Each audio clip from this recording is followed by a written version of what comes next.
வணக்கம் நண்பர்களே, welcome to Vani Aravind Tamil audio novels channel. இங்கு எழுத்தாளர் வாணி அரவிந்த் அவர்களின் புதினங்களை ஒளி வடிவமாக கேட்டு ரசிக்கலாம் நண்பர்களே. இன்னைக்கு நம்ம கேட்க போற கதை விழிகள் தேடும் பூங்கவிதை. கதையின் குரலாய் உங்கள் ஆர்ஜே ஜானு. நீங்க நம்ம சேனலுக்கு ஃபர்ஸ்ட் டைம் வரீங்கன்னா நம்ம சேனல்ல லைக் பண்ணுங்க, உங்க ஃப்ரெண்ட்ஸ் அண்ட் ஃபேமிலிக்கு ஷேர் பண்ணுங்க. எழுத்தாளரோட அடுத்தடுத்த படைப்புகளை கேட்டு ரசிப்பதற்கு நம்ம சேனலை சப்ஸ்கிரைப் பண்ணிக்கோங்க. கதை எப்படி இருந்துச்சுன்னு மறக்காம உங்க லைக்ஸ் கமெண்ட்ஸ் மூலமா எங்களுக்கு தெரியப்படுத்துங்க. இப்போ வாங்க கதைக்குள்ள போகலாம். விழிகள் தேடும் பூங்கவிதை. கவிதை 7. இந்த குழந்தை என் வார்த்தை வராமல் குளறியது. வார்த்தை வரவே இல்லையா ஷான்? இப்ப பேச பார்க்கலாம் என தனது கைகளை கட்டிக்கொண்டு அவளது முகத்தை பார்த்தான். இந்த குழந்தை என மீண்டும் தடுமாற, இதுக்கு மேல நான் எதுவும் சொல்ல தேவையில்லைன்னு நினைக்கிறேன் என அவளது முகத்தை பார்த்தான். அழக்கூட தெம்பில்லாமல் துவண்டு போனாள். அவளது விழிகளில் கண்ணீர் கூட வற்றத் தொடங்கி இருந்தது. கண்ணீர் ஊற்றாய் வந்த வழித்தடம் மட்டுமே தெரிந்தது. நான் என்று அவள் சொல்ல நினைக்கும் போதே இதழ்கள் ஒட்டியது, நான் குழறியது. இந்தா தண்ணி, முதல்ல குடி என கட்டிலின் அருகில் இருந்த பாட்டிலை எடுத்து கொடுக்க கொஞ்சம் தண்ணீரை குடித்தாள். குழந்தையை தன்னோடு வாரி அணைத்து கொண்டாள். அதன் முகத்திலும் பிஞ்சு கரங்கள் மற்றும் பூ உடல் எங்கும் முத்தமிட்டு மீண்டும் ஆற தழுவி கொண்டாள். இப்பவாவது சொல்லுங்க ப்ளீஸ், இந்த குழந்தை என்று சொல்லும் போதே உடைந்து அழுதாள். இந்த குழந்தை இறந்து போன என் அண்ணன் ஹர்ஷத்தோட குழந்தை என்றான். ஹர்ஷத் அப்போ விபத்துல குழந்தை என அதற்கு மேல் பேச முடியாமல் நான் வறண்டு எச்சில் கூட முழுங்க முடியாமல் தடுமாறினாள். குழந்தை உயிரோட தான் இருக்கு. ஏன், என்னோட அண்ணனை உனக்கு முன்னாடியே தெரியுமா என கேட்டான். ஆம் என்பதைப் போல தலையசைத்தாள். உனக்கு ஆட்சேபனை இல்லனா இப்பவாவது கொஞ்சம் மனசு விட்டு பேசலாமா என்றான். இதுக்கு மேல உங்ககிட்ட உண்மையா நான் மறைக்க விரும்பல. நடந்த எல்லா உண்மைகளையும் உங்ககிட்ட சொல்றேன். அதுக்கு மேல நீங்களே எனக்கு விவாகரத்து கொடுத்து நிச்சயமா அனுப்பி வச்சிருவீங்க. அப்படி அனுப்பும்போது தயவு செஞ்சு இந்த குழந்தைய மட்டும் என்கிட்ட கொடுத்துருங்க என்றாள். குழந்தைய கொடுக்கறத பத்தி அப்புறம் யோசிக்கலாம். இப்போ நடந்த விஷயத்த மட்டும் தெளிவா சொல்றியா?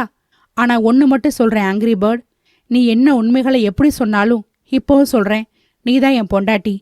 என் லைஃப்ல உனக்கு மட்டும்தான் இடம். விவாகரத்து கொடுத்து அனுப்புவேன்னு கனவுல கூட நினைச்சிடாத என்றான். என்னுடைய நிலைமையை சொல்லி முடிக்கும் போது நீங்களா விவாகரத்து கொடுப்பீங்க என தீர்க்கமான முடிவோடு சொன்னாள். நோ டியர், அதுக்கு சான்ஸே இல்லை. நடந்தது என்னன்னு தெரிஞ்சுக்கணும்னு மட்டும் நினைக்கிறேன், அவ்வளோதான் என்றான்.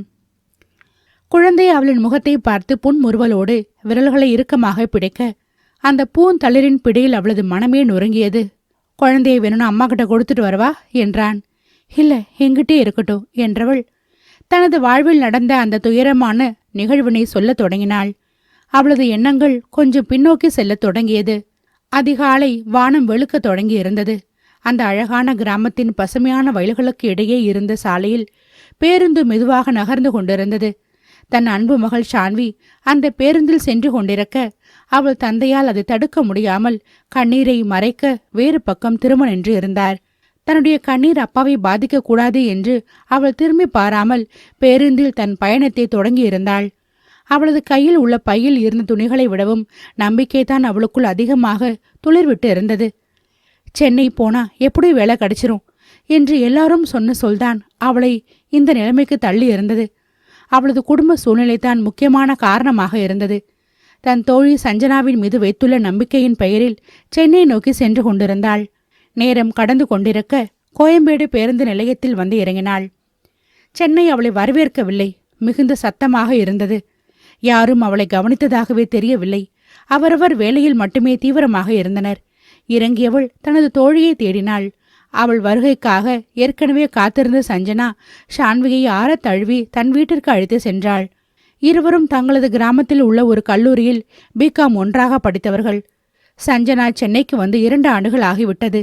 அவள் இருக்கும் நம்பிக்கையில்தான் ஷான்வி சென்னைக்கு வந்திருந்தாள். வீட்டிற்கு வந்தவள் அதிர்ச்சியாக தன் தோழியை பார்த்தாள். என்ன ஷான் அப்படி பார்க்கிற? இவ்வளவுதான் வீடா என விழிகள் வெறிய பார்த்தாள். இங்கெல்லாம் இப்படித்தான் ஷான், வந்து உட்காருவா என்றாள். ஒரு சிறிய அறை, 2 ஜன்னல் மட்டுமே இருந்தது. இங்கே நீ மட்டும் தனியாவா இருக்க என ஷான் கேட்க, முன்னாடி என் கூட இன்னொருத்தி இருந்தா, அவ சொந்த ஊருக்கே போயிட்டா. இந்த 2 மாசமா நான் மட்டும்தான் இருக்கேன். இப்போதான் நீ வந்துட்டல்ல என மகிழ்ச்சியோடு சொன்னாள். ஷான்விக்கு சற்று அதிர்ச்சியாக இருந்தது. அந்த ஒரு சிறிய அறையில் 2 பெண்களின் கனவுகள் இனி ஒன்றாக பயணிக்கப் போகிறது. அன்று இரவு அவளுக்கு உறக்கமே வரவில்லை. மேல் கூரையை பார்த்து கொண்டிருந்தாள். பல கனவுகளோடு வந்தவள் தன் வாழ்க்கையே இங்கு மாறப்போகிறது என்பதை அப்போது உணர்ந்திருக்கவில்லை.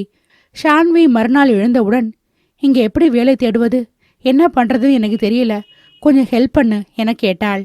வேலை எல்லாம் கிடைக்கும், ஆனால் சம்பளம் ரொம்ப கம்மியாக தான் இருக்கும். இதை நான் ஃபோன்லேயும் உனக்கு சொன்னேன். முதல்ல தேடலாம், அப்புறமா யோசிப்போம். நீ என்ன வேலை பார்க்குறேன்னு சொல்லவே இல்லை. கேட்டப்போ நேரில் வா பேசிக்கலான்னு சொன்னியே என கேட்டாள். நான் மார்க்கெட்டில் ஒரு கடையில் வேலை பார்க்குறேன். கம்மி சம்பளம்தான். பெருசாக எதுவும் வீட்டுக்கு அனுப்ப முடியல. எப்படியோ சமாளிக்கிறேன். என்னால் அங்கே கிராமத்தில் இருக்க முடியாத சூழ்நிலை. அதனால இங்கே வந்து கஷ்டப்படுறேன். ஆனால் உன்னோட நிலைமை அப்படி இல்லை. கொஞ்சம் யோசிச்சா நல்லா இருக்கும் ஷான். ஏனோ சஞ்சனா பேசும்போது அவளது விழிகளையே பார்த்து கொண்டிருந்தாள். அவளது வார்த்தைகளில் உண்மை இல்லை என்பது போல தோன்றியது. உடனே அவளிடம் எதுவும் பேச வேண்டாம் என்று அமைதியாக இருந்துவிட்டாள். பேருக்கு ஒரு சமையலை முடித்து இருவரும் காலை உணவை முடித்து கொண்டு கிளம்பினார்கள். கடைகள், ஹோட்டல், ஆபீஸ் என ஒவ்வொரு இடமாக வேலை தேடி சென்றார்கள். சம்பளம் மிக குறைவு என்பதால் இன்னும் கொஞ்சம் தேடலாம் என தோன்றியது. இறுதியாக கோயம்பேடு மார்க்கெட்டில் ஒரு கடையில் கணக்கு எழுதும் வேலை. சம்பளம் ஓரளவுக்கு சரி என இவளுக்கு தோன்றியது. வந்த உடனே அதிக சம்பளத்தில் வேலை எதிர்பார்ப்பது, அதுவும் நம்ம படிப்புக்கு எதிர்பார்ப்பது சரியா என தெரியவில்லை என மனதிற்குள் நினைத்து கொண்டாள். மார்க்கெட்டில் ஒரு சத்தம், மனிதர்களின் வாசனை, அவர்களின் அவசர வாழ்க்கையை மட்டுமே அவளது கண்ணிற்கு தெரிந்தது. அப்பாவின் மருத்துவ செலவு, மருத்துவர்கள் சொன்ன வார்த்தைகள், அவரது சிகிச்சை, லட்சக்கணக்கில் தேவைப்படும் பணம், இது மட்டுமே அவள் மனதிற்குள்ளும் காதுகளிலும் எதிரொலித்துக் கொண்டிருந்தது. மிகப்பெரிய நம்பிக்கையோடு வந்த அவளுக்கு சிறிய வழி கொடுத்தாலும் இதை வைத்து எதுவும் செய்ய முடியாது என்றே தோன்றியது. அவ்வளவு பணத்திற்கு என்ன செய்வது? தனது அம்மாவின் இறப்பிற்கு பிறகு சித்தியின் கொடுமையில் வளர்ந்தவள் ஷான்வி. சித்தியின் மிரட்டல் இன்னும் கண்ணுக்குள்ளேயே அவளுக்கு இருந்தது. என் மகளை காப்பாற்ற எனக்கு தெரியும். உன் அப்பாவை காப்பாற்றுற அளவுக்கு எனக்கு வசதி இல்லைன்னு உனக்கே தெரியும். நீ என்ன பண்ணுவியோ தெரியாது, அவரை காப்பாத்து என்றாள். வந்தா பணத்தோடு வா என அவர் கூறிய வார்த்தை இன்னும் காதுகளில் ஒலித்து கொண்டுதான் இருந்தது. என்னால எப்படி முடியும் என்று கூட கருணையே இல்லாமல் மொத்த சுமையையும் அவள் மேல் வைத்திருந்தாள். அடுத்து என்ன செய்ய போகிறோம்? டாக்டர் கொடுத்த கெடு 3 மாதங்கள் தான். அவளது தந்தைக்கு இதயத்தில் வாழ்வில் பாதிப்பு ஏற்பட்டுள்ளதாகவும் உடனடியாக அறுவை சிகிச்சை செய்ய வேண்டும் என்ற கட்டாய சூழ்நிலையிலும் இருந்தார்கள். அரசு மருத்துவமனையில் பார்க்க சித்தி ஒத்துக்கொள்ளவில்லை. தனியார் மருத்துவமனையில் பார்த்தால் செலவு அதிகம் என்றாலும் அவரை காப்பாற்ற முடியும் என நம்பினாள்.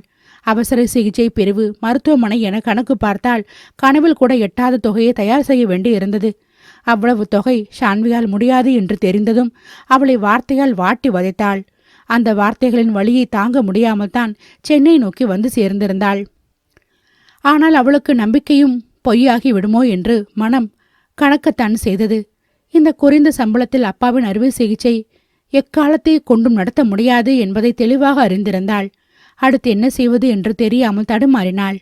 ஷான், கொஞ்சம் வந்து சாப்பிடு என சஞ்சனா அழைத்தாள். இன்னும் நேரம் ஆகட்டும் என்றாள். நான் நைட் ஷிஃப்ட்டுக்கு போகணும், நீ சாப்பிட்டு தூங்கு, நான் காலையில் வந்துடுவேன் என்றாள். என்ன வேலைக்கு போற என கேட்டாள். ஆஃபீஸ் ஒர்க் தான் ஷான், காலையில் வந்துடுவேன். என்கிட்ட நீ எதுவும் மறைக்கிறியோன்னு தோணுது சஞ்சனா என்றாள். அப்படிலாம் எதுவும் இல்லை ஷான், நான் வேலைக்கு போயிட்டு காலையில் வந்துடுறேன், நீ சாப்பிட்டு படு என்றாள். எனக்கு இது தெரியாத ஊரு, ரொம்ப பயமா இருக்கு, தனியாக விட்டுட்டு போற என பயந்தாள். ஆரம்பத்தில் எனக்கும் இப்படித்தான் இருந்தது, போக போக பழகிடுச்சு. இங்க பழகித்தான் ஆகணும் என கூறிவிட்டு அவளது பதிலை எதிர்பார்க்காமல் கிளம்பி போனாள். இப்படியாக ஷான்வியின் வாழ்க்கை ஒவ்வொரு நாளும் எண்ணிக்கைகளாக மாறிக்கொண்டிருந்தது. அவள் வாங்கும் குறைந்த தொகை தன் தோழியோடு வாடகை கொடுப்பதற்கும் சாப்பிடுவதற்கும் மற்ற செலவுகளுக்குமே சரியாக இருந்தது. பெரிதாக வீட்டிற்கு ஒன்றும் அனுப்ப முடியவில்லை. நம்பிக்கை இழந்தாள். தனது அப்பாவின் அறுவை சிகிச்சையின் தேதி அவள் கண் முன்னால் வந்து சென்றது. தனது சித்தி வந்தவளை எப்படி இருக்கிறாள் என்று ஒரு வார்த்தை கூட கேட்க முடியாத ராட்சசியாக இருந்தாள். தந்தையையும் ஷான்வியோடு பேச விடாமல் வைத்திருந்தாள்.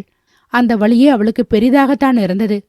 அவளுக்கு என இருப்பது அவளது தந்தை மட்டும்தான். அவரை எப்படியாவது காப்பாற்ற வேண்டுமே என தவிப்பு அதிகமாக தொடங்கியிருந்தது. ஷான் இங்கு வந்து தனது சிரிப்பை மொத்தமாக மறந்திருந்தாள். சிரிக்க முயற்சி செய்து தோற்று போயிருந்தாள். அதற்கு பதிலாக பயம் மட்டுமே அவளை ஒட்டுமொத்தமாக ஆக்கிரமித்திருந்தது. சஞ்சனா சில நேரம் பகலிலும் சில நேரம் இரவிலும் சென்று விடுவதால் இவளுக்கு கொஞ்சம் வருத்தமாகத்தான் இருந்தது. ஆனால் கொஞ்ச நாளில் அவள் மெதுவாக அங்கிருக்கும் பழக்க வழக்கங்களை ஏற்றுக்கொள்ள தொடங்கியிருந்தாள். ஆனால் இந்த வேலை நிலைக்குமா, இன்னொரு வேலை தேட வேண்டுமா என மனதிற்குள் போராட்டம் நடந்து கொண்டுதான் இருந்தது. இந்த சென்னை நகரம் எனக்கு என்ன கற்றுக் கொடுக்க போகிறது என மனதிற்குள் ஒரு புறம் பயத்தோடும் சிந்தனையோடும் நினைத்து கொண்டிருந்தாள். அந்த நாள் நான் வேலை தேடி வந்தேன். அடுத்த நாளில் இருந்து வாழ்க்கை என்னை தேடத் தொடங்கி இருந்தது என மனதிற்குள் நினைத்து வேதனையோடு இருந்தாள்.